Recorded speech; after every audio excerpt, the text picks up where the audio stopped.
So what's up mga idol? May buntag diha. So for this video, managat na sata. Mga tag-isda. So let's do this.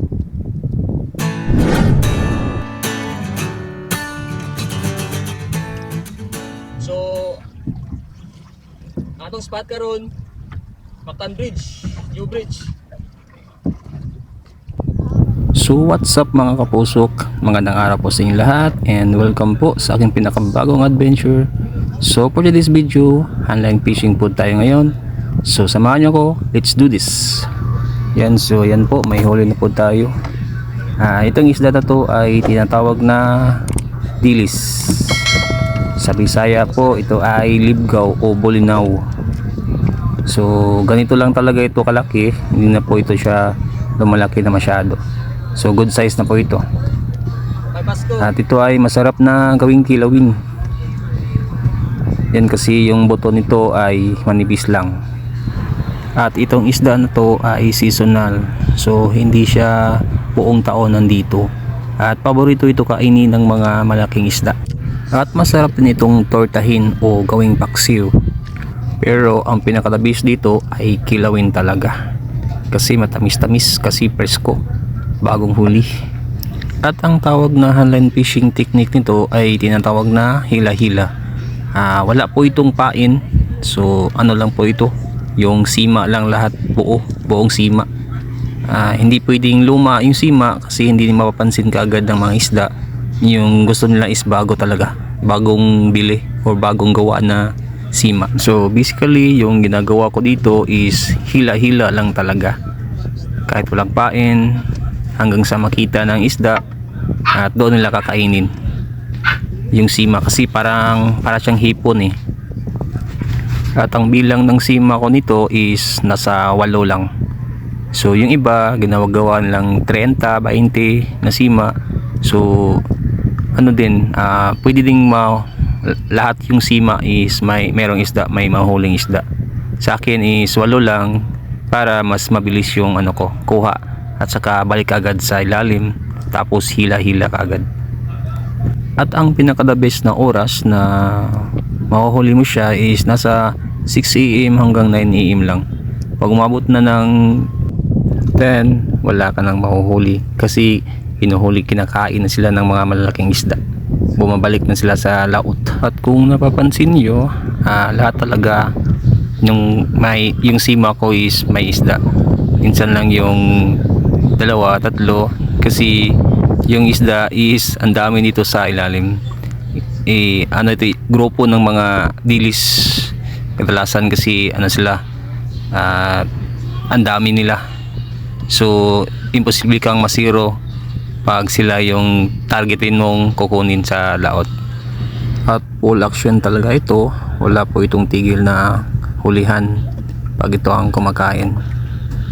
Kaya dapat ka be ready, be prepared. At saka bantayan mo yung nylon mo, baka magkabuhol-buhol. Yun dahilan na mababa lang yung mo nahuhuli kasi nagkabuhol-buhol na yung nylon mo. Mahangin pa naman. Enjoy lang po, keep watching at panoorin hanggang sa dulo. At kung nagustuhan niyo po yung video na to, pa-subscribe naman po and hit the bell icon para po sa mga future adventures.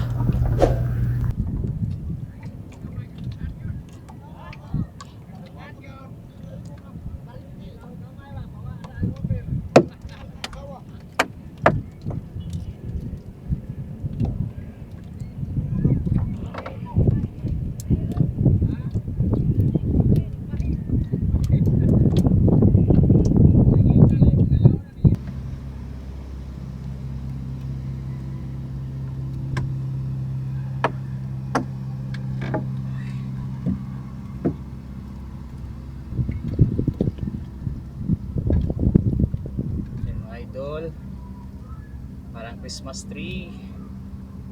Malayo pa ang Disyembre. Kamban.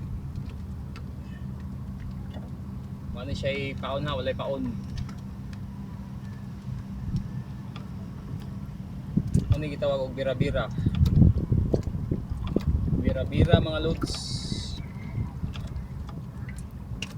Walang siya paun, wala paun.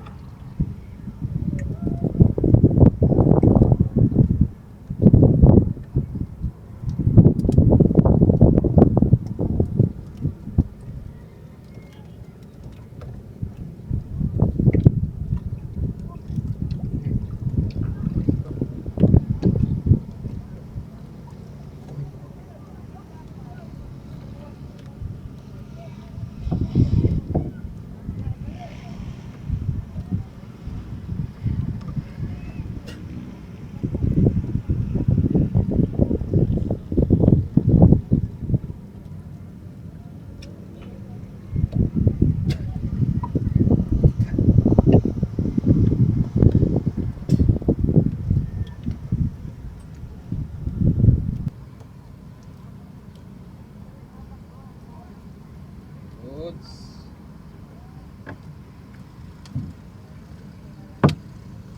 Goods.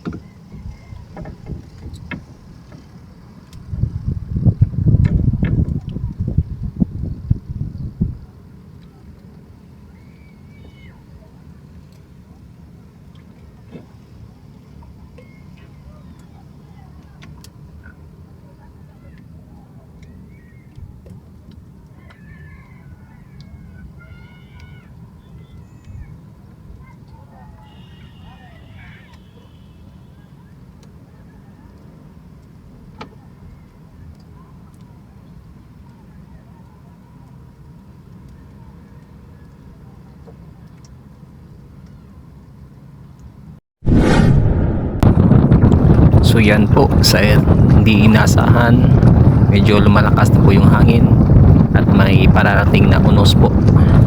So minubuti ko pong umuwi na lang. Emergency uwi po ito kasi masyadong malakas yung hangin. So samahan niyo po ko sa aking susunod na adventure. Kita-kita po. Thanks for watching.